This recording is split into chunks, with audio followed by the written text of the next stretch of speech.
বলতো এই দুনিয়ায় কেউ কারো ক্ষতি করে কখনো ভালো থাকা যায় না, আর তোরা তো মানুষের ক্ষতি করেই ভালো থাকতে চাস। আমি কখনো ক্ষতি করিনি তোদের, আর তোরা অনেক ক্ষতি করেছিস আমার। আর সেই ক্ষতির একটুখানি দাম দিয়েছি, ঠিক আছে? যেটা করেছিলিস ভালো করিসনি, আর সেই জন্যই তোরা আজ এই যে জায়গাটায় পৌঁছেছিস। এই জায়গাটায় আমি চাইছিলাম না তোদের এই জায়গাটা দেখাতে, সত্যি কথা। তোদের সাথে একটা ভালো সুসম্পর্ক করেছিলাম, কিন্তু তোদেরকে এই জায়গাটা দেখাতে চাইনি। কিন্তু আজকে তোরা এই জায়গাটা দেখছিস তোদের ভুলের কারণে।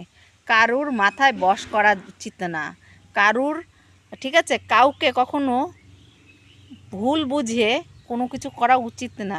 কি মনে করেছিলিস আমার আমার যে জিনিসটা সেটা আমি তোদের হাতে তুলে দেবো এইভাবে? ছোট লোক তোদের মতন না। তোরা যে চালটা করেছিলিস, তোদের সেই চালটা তোদের কাছে ফেরত দিয়েছি। তোরাও তো আমার চুনা লাগিয়েছিস, তাই না?